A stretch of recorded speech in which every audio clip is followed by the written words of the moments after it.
now that you have got an overview of the dative, let me show you a beautiful technique to acquire, to learn all the dative verbs easily. In the attachment to this video, in the material to this video, you will find a list with all important dative verbs, and this is how you learn them. Dracula sagt dir ab. Dracula cancels you your appointment.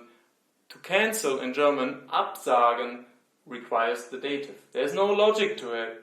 You just have to learn that this requires dative.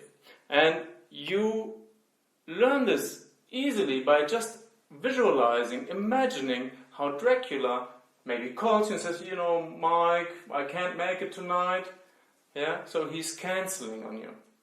So by just doing that, you will have associated Dracula with cancel, and Dracula starts with a D, like dative. You get the idea? So 2 more examples and then I think it should be pretty clear. Ich helfe dem Dinosaurier. I help the dinosaur. Dinosaur starts with a D, hence it's a dative verb, requiring the dative, which you can see here.